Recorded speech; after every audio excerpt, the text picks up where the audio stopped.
Hey guys, it's Sarah, and today we're going to talk about my middle grade March TBR. I'm very excited about middle grade March. I have been doing this for the past few years consistently, and I'm definitely doing it again this year. This is a month-long reading challenge that is focused on getting adults to pick up middle grade books because middle grade books are amazing, you guys. And it's just a push to actually pick some of them up and to see what you think if you've never tried it. It's a lot of fun. So this is hosted by Krista from Books and Jams, Amanda from The Curly Reader, and Katie from Life Between Words. And then they have also added Jenna on Instagram, which is very exciting. She's going to be doing the Instagram side of things. So again, this takes place the entire month of March. There are challenges. There is a group read, and I'm going to leave all the hosts linked down below, so make sure you go and check them out, please. And I'm going to show you what I have picked for the challenges. There are 5 challenges. I did pick one book for each challenge. Will I get to all 5? I don't know. We'll see how the month goes. That's just my reading life right now is I'm going to pick some books and we'll see how it goes. So I definitely have some priorities that I'm going to try to pick up first, and we'll just see if I get to all 5. Maybe I will. And we'll just see how it goes, like I said. So here's what I picked. Okay, the first prompt is to pick an award-winning book that is not a Newbery. That's the key.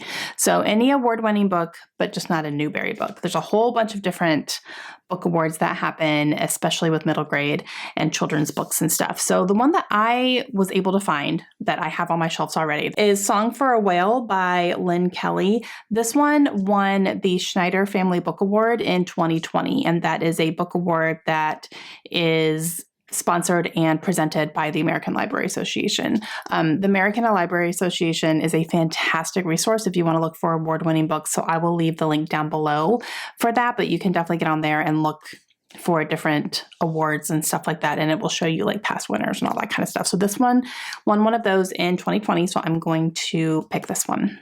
So this one follows a young girl named Iris. She is kind of deemed a genius because she is very smart as far as technology goes. She knows how to work technology and do different things, and she knows all the things, but she's also deaf.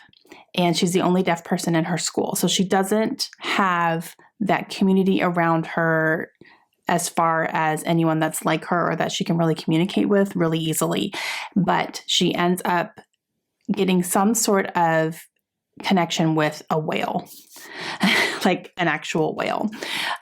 So I'm really interested to see what this is all about. Okay, the next prompt is to read a sci-fi or a dystopian book. And that I have picked A Rover Story by Jasmine Warga. This is also the group read for middle grade March. This is the book that they picked that they are all going to be reading, and they're encouraging everyone else to read. They're going to do live shows on it, all that good stuff. So this was very conveniently also a sci-fi. So that works very well. And sci-fi is one of my genres this year that I really want to get into more. So perfect. This is perfect. And this one literally follows a Mars rover that is sent to Mars and ends up spending a lot of time up there, and the scientists back on Earth who are trying to figure out how to get this rover back to Earth, and they're not sure how they're going to be able to do that. But this definitely gives me kind of like WALL-E vibes maybe, and just building a connection with something that's non-human, but you actually have kind of that human connection to it. So I'm really excited to read this. And I've never read anything by Jasmine Warga, so this will be my first one by her, and I'm very interested in reading her books. So this will be a great start, I think. Okay, the next prompt is to read a book that has the sky or the sea on the cover or in the title of the book. So I have picked The Remarkable Journey of Coyote Sunrise by Dan Geimenhardt. This one has the sky all over the cover here. This is a book that was actually just recommended in our BookTube Besties reading retreat.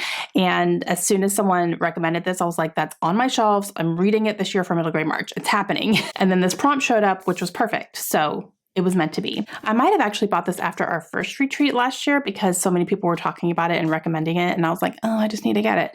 And then it was brought up again. I was like, okay, I'm 100%, that is my sign to go ahead and read this. Coyote and her father live a life where they travel around in this old abandoned school bus, and they live in the school bus, and they are just traveling around the country. That's how they live their life. They started doing this after they lost Coyote's mother and sisters in a car crash. that kind of prompted this whole lifestyle and this change and what they're doing. However, Coyote learns that there's going to be a park in her hometown that is being demolished. But in this park, she and her sisters had buried some sort of treasure box, and she is trying to now slyly get her dad to travel back to their hometown in Washington so that she can go and save that box before the entire park gets torn up. But she has to do it slyly because her dad refuses to go back. So she's getting him back there without him realizing it, basically. And along the way, they are going to meet a whole bunch of different travelers that have different stories and have different connections with them. So yeah, I'm excited to read it. Okay, the next one is to read a book that has a character in it that is neurodiverse. And when I was researching this, because I couldn't think of any middle grade off the top of my head that I already had that had a neurodiverse character in it that was obvious. So I did a little bit of research and then saw that this one has it. And this is one that I had pulled anyway that I was thinking about maybe reading for middle grade March. And that is Al Capone Does My Shirts. This is by Jennifer Kladenko. And this one does have a character in it that is autistic, somewhere on the autism spectrum. So perfect, because I was already thinking about reading it anyway. So that just, made it very easy to pick this one. And this one follows a family that the dad has gotten a job at Alcatraz, like the prison in the Bay in San Francisco. And he moves his whole family to the island. So they actually live there. And this is during the time where Al Capone is one of the prisoners. So this is set in that time frame. And we are following one of the kids that is, having interactions with Al Capone and some of the other prisoners and stuff. So I've heard that this is very, very good. This is another one that was recommended in our first BookTube Besties reading retreat. And I picked it up after hearing about it there. And so I'm excited to read it. This one is a nice, really short one, but I have heard really, really good things about this book. So this is definitely going to be high priority. And then the last prompt is to read a book that was published in 2022. So Amari, and the Great Game. This is by B.B. Alston. This is book number 2 in the Supernatural Investigation series. The first one was Amari and the Night Brothers, one of my favorite books when I read that one when it came out. And then this one came out last year, and super, super excited to read this. I absolutely loved the first book. This one follows Amari, and in the first book, she is looking for her brother who has gone missing. No one knows where he is. There's no clues. They just don't know what's going on. He's just up and disappeared. And upon her searching, she ends up finding a suitcase in his closet that gives her a lot of clues as to the fact that there is a magical school and a whole magical community that she didn't know about. And in that discovery, she gets invited to actually try out to become part of the school and to do some training there. And so she's learning all this stuff. She's learning that she actually has magical abilities that she never knew about.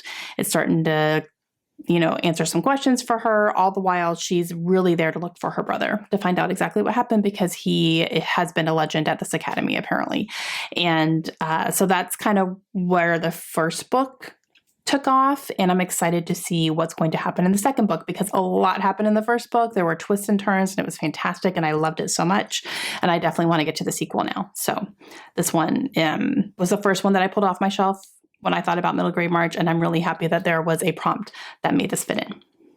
Okay, guys, those are my books that I'm planning to read for middle grade March. Some are a little bit more high priority than others, but I would love to be able to get to all 5 of these if I can. Let me know your thoughts down below. Let me know what I should pick up first, and let me know if you're going to be participating in middle grade March, and if you are, what you plan on reading. I would love to know that as well. And please make sure you go check out all the hosts down below, and we will see you guys again soon. Hope you have a great day.